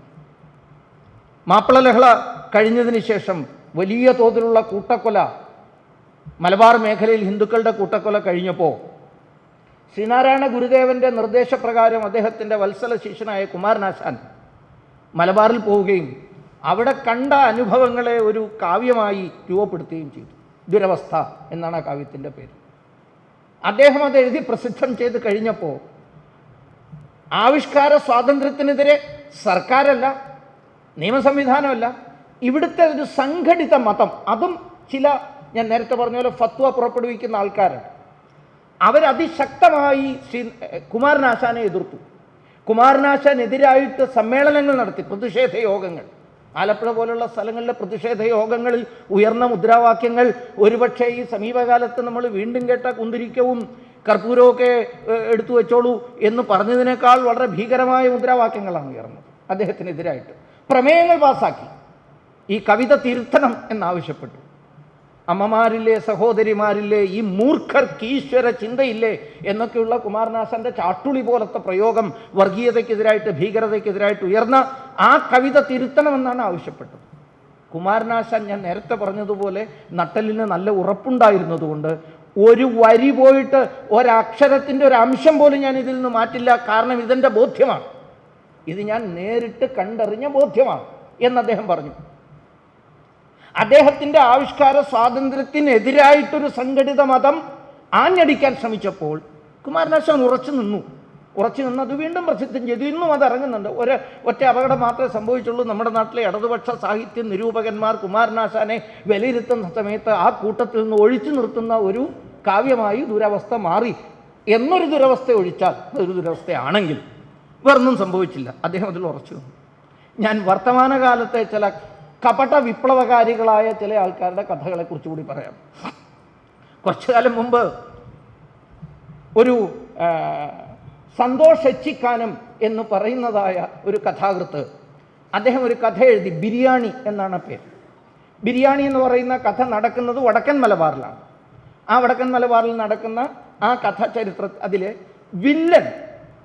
വില്ലൻ കലന്തൻ ഹാജി എന്ന് പറയുന്നതായ ഒരു മുസ്ലിമാണ്. അതിൻ്റെ തുടക്കത്തിൽ തന്നെ കലന്തൻ ഹാജി കരുത്തനാണ്. 4 കല്യാണമല്ല കഴിക്കാൻ, 4 നിക്കാഹല്ല അദ്ദേഹത്തിന് കഴിക്കാനുള്ള കരുത്തുള്ളത് എന്നൊക്കെ പറഞ്ഞിട്ടാണ്. വളരെ രസകരമായിട്ടാണ് അതിൻ്റെ തുടക്കം. അബദ്ധം പറ്റിപ്പോയതാ പാവം എച്ചിക്കാനത്തിന്. അങ്ങനെ എഴുതി. അത് മാത്രമല്ല, അദ്ദേഹത്തിന് ആകെയുള്ളൊരു കുഴവ്, ഒരു വീടരുടെ പേര് മാത്രം അദ്ദേഹം മറന്നുപോയി. ബാക്കി ആരുടെ, ഖദീജയുടെ ആരുടെ ഒരാളുടെ മാത്രം മറന്നു, ബാക്കിയൊന്നും മറക്കുന്നില്ല എന്നൊക്കെ പറഞ്ഞുകൊണ്ട് വളരെ രസകരമായി തുടങ്ങി ആ മുന്നോട്ട് പോകുന്ന കഥ. അത് സുന്ദരമായി എഴുതിയിരിക്കുകയാണ്. കേരളത്തിൻ്റെ ഒരു യാഥാർത്ഥ്യമാണ്, മലബാറിലെ ഒരു യാഥാർത്ഥ്യമാണ് എഴുതിയിരിക്കുന്നത്. അതീവ സമ്പന്നനായ കലന്തർ ഹാജിയുടെ വീട്ടിലെന്തോ ഉത്സവം, ഒരു പ്രധാനപ്പെട്ട ചടങ്ങ് പ്രമാണിച്ച് എല്ലാവർക്കും ബസ്മതി അരി കൊണ്ടുള്ള സുന്ദരമായ ബിരിയാണി വെച്ച് കൊടുക്കാൻ നിശ്ചയിച്ചു. ആ ബിരിയാണി അളവിൽ കൂടുതലുള്ളതുകൊണ്ട് മുഴുവൻ വെട്ടിമൂടുകയാണ്. വെട്ടിമൂടാൻ ചുമതലപ്പെടുത്തുന്നത് ബീഹാറിൽ നിന്ന് ഇങ്ങോട്ട് കുടിയേറിയ ഒരു ഗോപാൽ യാദവാണ്. പേര് നോക്കുക, ഗോപാൽ യാദവ്. അപ്പോൾ ഈ കലന്തർ സാഹിബ് ഹാജിയും അദ്ദേഹത്തിൻ്റെ മക്കളും കൂടെ ചേർന്നിട്ട് ഗോപാൽ യാദവിന് കോൺട്രാക്ട് കൊടുക്കുകയാണ് ഇത് വെട്ടിമൂടാൻ കൊണ്ടുവച്ച ബിരിയാണിയുടെ കൂട്ടത്തിൽ ദമ്പ് പൊട്ടിക്കാത്ത കുട്ടകം കൂടിയുണ്ട്, പാത്രം കൂടിയുണ്ട്. എന്ന് വെച്ചാൽ അത്രയ്ക്കുണ്ടാക്കിയിരുന്നു. അത്ര അതിങ്ങനെ മണ്ണിൽ വെട്ടിമൂടുമ്പോൾ ഗോപാൽ യാദവിൻ്റെ മനസ്സിലേക്ക് കടന്നു വരുന്നു തൻ്റെ മകൾ ബസ്മതി എന്ന് പേരായിട്ടുള്ള പെൺകുട്ടി ഒരു വറ്റ് ബസ്മതി പോയിട്ട് സാധാരണ റേഷനരിയുടെ ഒരു അംശം പോലും കിട്ടാനില്ലാതെ പട്ടിണി കിടന്നു മരിച്ച ബസ്മതിയുടെ ഓർമ്മ അദ്ദേഹത്തിന്. അങ്ങനെയാണ് ബിരിയാണി എന്ന് പറഞ്ഞ കഥ പോകുന്നത്. അത് പ്രസിദ്ധം ചെയ്തതേ ഓർമ്മയുണ്ടായുള്ളൂ പാവം എച്ചിക്കാനത്തിന്. പിന്നെ പിറ്റേ ദിവസം മുതൽ അദ്ദേഹത്തിൻ്റെ മതേതര സ്വത്വം ജനങ്ങളുടെ മുമ്പിൽ ബോധ്യപ്പെടുത്താൻ വേണ്ടി പത്രസമ്മേളനങ്ങൾ നടത്തിയായിരുന്നു. അദ്ദേഹത്തിന് പറയേണ്ടത് ഞാൻ മതേതരവാദിയാണ്, കഥയിൽ പേരിട്ടു എന്ന് മാത്രമേ ഉള്ളൂ, അതൊരു വലിയ തെറ്റാണോ എന്ന് പറയുകയും മേലിൽ ഞാനിത് ചെയ്യില്ല എന്ന് തുറന്ന് സമ്മതിക്കുകയും, ഏത്തമിട്ടോന്ന് എനിക്കറിയില്ല, സാഹിത്യ സഭയിലോ മറ്റോ പോയിട്ട്. പക്ഷേ പിന്നീട് അദ്ദേഹം ഒട്ടനവധി ഹിന്ദു ഭീകരതകളെക്കുറിച്ചുള്ള കഥകൾ എഴുതി ഇതിനെ ബാലൻസ് ചെയ്യാൻ വേണ്ടി ശ്രമിക്കുകയും ചെയ്തുകൊണ്ടിരിക്കുകയാണ്. തനിക്ക് ബോധ്യം, തൻ്റെ ഈ ക്രിയാത്മകത, സർഗാത്മകതയുടെ ആ മുഹൂർത്തത്തിൽ അവിടെ സംഭവിച്ച ഒരു തരത്തിൽ പറഞ്ഞാൽ സൃഷ്ടിയുടെ ഒരു ആദ്യ സ്പന്ദനം, അതാണല്ലോ ഈ കഥയും കവിതയും ഒക്കെ ഉറന്നു വരുന്ന അവിടെയാണ്, കള്ളത്തരമില്ലാത്തവരാണെങ്കിൽ. അങ്ങനെ ഉണ്ടായി വരുന്ന ഒന്നിനെ മാറ്റണമെന്ന് ആരെങ്കിലും പറഞ്ഞാൽ അതിന് മാറ്റേണ്ടതുണ്ടോ? അതൊരു തെറ്റുമില്ല, ഒരു യാഥാർത്ഥ്യമാണ് അദ്ദേഹം എഴുതിയത്. പക്ഷേ അദ്ദേഹത്തിന് തൻ്റെ മതേതര സ്വത്വത്തെ ബോധ്യപ്പെടുത്തേണ്ടി വന്നു. മറ്റൊരു പ്രധാനപ്പെട്ട ആൾ, അദ്ദേഹം ഒരു വളരെ പ്രഗത്ഭനായ എഴുത്തുകാരനാണ്, NS മാധവൻ. പേര് പറയുന്നുണ്ട്, വിരോധമൊന്നുമില്ലോ. അപ്പം അദ്ദേഹം എനിക്കെതിരെ കേസ് കൊടുക്കാനൊന്നും പോകുന്നില്ല എന്ന് എനിക്ക് തോന്നുന്നു. സത്യമാണ്, നമ്മളെല്ലാവരും കണ്ടതാണ് ആ കഥ. ഇതിലെ സാഹിത്യ പ്രേമികളൊക്കെ കണ്ടിട്ടുണ്ടാകും. ഹിഗ്വിറ്റ എന്ന് പറയുന്നൊരു കഥ എഴുതി. ഹിഗ്വിറ്റ എന്ന കൊളംബിയൻ ഗോളിയെ ഓർക്കാത്തവർ ഈ കൂട്ടത്തിൽ, ഫുട്ബോളിനെ കുറിച്ച് ഒരല്പം അറിയാവുന്ന ആൾക്കാർ. ഗോളിക്കൊരു ഒരു പ്രധാനപ്പെട്ട ഒരു മേഖലയുണ്ട്, ഒരു പെനാൽറ്റി ബോക്സിന് പുറത്തേക്ക് അയാൾക്ക് കടക്കാൻ പറ്റില്ല. കടക്കാം, പിന്നെ കൈകൊണ്ട് പന്ത് തൊടാൻ പറ്റില്ല. അവിടെ വരെയൊക്കെ പോവാം. ഈ ഹിഗ്വിറ്റ വളരെ പ്രഗത്ഭനായ ഗോളിയാണ്. അദ്ദേഹം പലപ്പോഴും പോയി ഗോൾ അടിച്ചിട്ടുണ്ട്, ഫോർവേഡിനെ പോലെ പോയി ഗോൾ അടിച്ചിട്ടുണ്ട്. ഇത് മാത്രമല്ല, തൻ്റെ ഗോൾ പോസ്റ്റിലേക്ക് വരുന്ന പന്തിനെ തിരിഞ്ഞു മലക്കം മറിഞ്ഞ് സ്കോർപ്പിയൻ കിക്കിലൂടെ ആ പന്തിനെ തടയും. കൈകൊണ്ട് മാത്രമല്ല, കാലുകൊണ്ടും തടഞ്ഞു കളയും. അങ്ങനത്തെ ഒരു വിചിത്ര ജീവിയാണ് ഹിഗ്വിറ്റ. പക്ഷേ ഇതിനകത്ത് അദ്ദേഹം NS മാധവൻ വരച്ചിടുന്നത് സമൂഹത്തിലെ അനീതിക്കെതിരായിട്ട് പൊരുതേണ്ടത് ആരൊക്കെയാണ്? പൊരുതേണ്ടത് സമൂഹമാണ്, പോലീസ് ഡിപ്പാർട്ട്മെൻറ്റാണ്, കോടതിയാണ്. ഇതിന് അദ്ദേഹം ഫോർവേഡ്, ഡിഫൻഡർ, ബാക്ക്, ഗോളി എന്നിങ്ങനെ നിലയിൽ പ്രതീകാത്മകമായി വർണ്ണിച്ചിരിക്കുകയാണ്. ഇതിൽ ഒരു കഥാപാത്രമുണ്ട്, ഒരു വില്ലൻ, ജബ്ബാർ എന്നായി പോയി എൻ്റെ പേര്. ജബ്ബാർ ഒരു വനവാസി പെൺകുട്ടിയെ പീഡിപ്പിക്കാൻ ശ്രമിക്കുന്നു. ഈ പെൺകുട്ടി പോയിട്ട് ഗീവർഗീസ് അച്ഛൻ എന്ന് പറയുന്ന അച്ഛൻ, ഇതിപ്പോൾ നമുക്കിപ്പോൾ ഒരു ബന്ധമുള്ള കേസല്ല, അതിനകത്ത് ഒരു ഹിന്ദു ഇല്ല അതിനകത്ത്, പോട്ടെ, എന്നാലും പറയുകയാണ്, ഉണ്ട്, വനവാസി സഹോദരി നമ്മുടെയാണ്, പക്ഷേ രക്ഷിക്കുന്നത് ഗീവർഗീസ് അച്ഛനാണ്, ഇരിക്കട്ടെ. പക്ഷേ വില്ലൻ്റെ പേര് ജബ്ബാർ എന്നിട്ടതിൻ്റെ പേരിൽ സാക്ഷാൽ NS മാധവൻ, കേരളത്തിലെ സാഹിത്യ രംഗത്തെ മുടിചൂടാ മന്നൻ, പിന്നീട് നടത്തിയ പരാക്രമങ്ങൾ എത്രയായിരുന്നു. അവസാനം അദ്ദേഹം വേദനയോടെ പറയേണ്ടി വന്നു, ഇനി വരുന്ന കഥകളിൽ ഞാൻ ABC എന്ന് കഥാപാത്രങ്ങളുടെ പേരിട്ട് കൊള്ളാം എന്ന് ഒപ്പിട്ട് കൊടുത്തോന്നറിയില്ല, എന്ന് ചെയ്യേണ്ടി വന്നു. ഇവിടെയും ഞാൻ പറയുകയാണ്, NS മാധവൻ എന്ന കഥാകൃത്തിൻ്റെ മനസ്സിൻ്റെ ഒരു കോണിൽ ഉദിച്ച ആ കഥ, അത് വെറുതെ ഉദിക്കുന്നതല്ല, അത് സത്യത്തിൽ നമ്മുടെ പുരാണങ്ങളിലൊക്കെ പറയുന്നത് പോലെ ബ്രഹ്മാവിൻ്റെ സൃഷ്ടി പോലെ ഉള്ള ഒരു അതുല്യ മുഹൂർത്തമാണ്. ആ മുഹൂർത്തത്തിൽ പിറന്നതാണ് ആ കഥയെങ്കിൽ പിന്നെ എന്തിന് അദ്ദേഹം മാപ്പ് പറഞ്ഞു? സുഭാഷ് ചന്ദ്രൻ എന്ന് പറയുന്ന കഥാകൃത്തിന് തപസ്യ ഒരു വലിയ അപകടം ചെയ്തു. തപസ്യ അദ്ദേഹത്തിന് ഒരു അവാർഡ് കൊടുക്കാൻ നിശ്ചയിച്ചു. അവാർഡ് കൊടുത്തതിൻ്റെ പേരിൽ അദ്ദേഹത്തിൻ്റെ പേര് മേലെ ഉണ്ടായ ആക്രമണം. കാരണം ഇവിടെ നമ്മൾ സ്വാതന്ത്ര്യത്തെക്കുറിച്ച്, ആവിഷ്കാര സ്വാതന്ത്ര്യത്തെക്കുറിച്ച് ജനറലൈസ് ചെയ്തല്ല ചർച്ച നടത്തേണ്ടത്. കേരളത്തിലെ ആവിഷ്കാര സ്വാതന്ത്ര്യത്തിന് വേറെ ചില മാനങ്ങൾ കൂടി ഉണ്ട് എന്ന് ചൂണ്ടിപ്പിക്കാൻ വേണ്ടിയിട്ടാണ് ഞാൻ പറഞ്ഞത്. സുഭാഷ് ചന്ദ്രൻ അവസാനം പറയേണ്ടി വന്നു, പറഞ്ഞത് കേട്ടപ്പോൾ ബോധ്യപ്പെടുന്നു ആരാണ് അദ്ദേഹത്തെ ആക്രമിച്ചതെന്ന്. അദ്ദേഹം പറഞ്ഞു, എൻ്റെ ഭാര്യ പ്രസവിച്ച സമയത്ത് നേരെ ഡെലിവറി റൂമിൽ വന്ന് മുസ്ലിമായ നേഴ്സ് സംസം ജലം കൊടുത്തു എന്ന് പറയേണ്ടി വന്നു. നമ്മൾ ജീവിക്കുന്ന ഈ കേരളത്തിലെ വലിയ വലിയ നമ്മുടെ PGയുടെ ഒക്കെ ഭാഷയിൽ പറഞ്ഞ ഡമാലകുണ്ടന്മാരായിട്ടുള്ള സാഹിത്യകാരന്മാർ നടത്തുന്ന ഇത്തരം ഇവരുടെയൊക്കെ സ്വാതന്ത്ര്യം സംരക്ഷിക്കപ്പെടേണ്ടതുണ്ടോ എന്നും സംശയിക്കുക. ഇവർക്കെന്ത് സ്വാതന്ത്ര്യമാണ് അർഹതപ്പെട്ടിട്ടുള്ളത്? ആരെങ്കിലും എവിടെ ഇരുന്ന് വർഗീയതയുടെ മുദ്രാവാക്യങ്ങൾ തങ്ങൾക്കെതിരായിട്ട് ഉയർത്തുമ്പോൾ അത് കേട്ട് ഭയന്ന് തങ്ങളെ തന്നെ, തങ്ങളുടെ സ്വത്വത്തെ ജനങ്ങളുടെ മുമ്പാകെ അവതരിപ്പിക്കേണ്ട ഒരു ബാധ്യത ഏറ്റെടുത്ത് വരുന്നത് പോലെ നമുക്ക് തോന്നുകയാണ്. ഇവിടെയും എമ്പുരാനെ സംബന്ധിച്ച് നല്ല ബോധ്യം സംവിധായകനും കഥാകൃത്തിനും ഇല്ലാത്തതുകൊണ്ട് അവിടെ ഇവിടെയും ചില സോഷ്യൽ മീഡിയ പോസ്റ്റ് കണ്ടപ്പോഴേക്കും മാപ്പ് എഴുതുന്നതോ മാപ്പ് എഴുതിയതിനെ ഷെയർ ചെയ്യുകയോ ചെയ്യുന്ന തലത്തിലേക്ക് അവർ മാറിപ്പോകുന്നു. അതിൻ്റെ വസ്തുത എന്താണെന്ന് വെച്ചാൽ, ഒന്നുകിൽ ആ എഴുത്തിൽ ആത്മാർത്ഥതയില്ല, അല്ലെങ്കിൽ താൻ പറഞ്ഞത് സത്യമല്ല എന്ന ബോധ്യം കടന്നു വരികയാണ്. ഇതിനാണ് ഞാൻ ഈ ഉദാഹരണം നിങ്ങളുടെ മുമ്പിൽ പറഞ്ഞത്. ഏതായാലും നമ്മൾ ഇന്ന് ജീവിക്കുന്ന കേരളത്തിൽ, മുഴുവൻ ഭാരതത്തിൻ്റെ ഒരു പശ്ചാത്തലം ഞാൻ പറഞ്ഞു, അതേപോലെ നമ്മുടെ കേരളത്തിൻ്റെ സവിശേഷമായ ഒരു ബാക്ക്ഗ്രൗണ്ട് പറയാൻ വേണ്ടി ചില ഉദാഹരണങ്ങളിലൂടെ ഈ വിഷയം വയ്ക്കാൻ വേണ്ടി ശ്രമിച്ചു.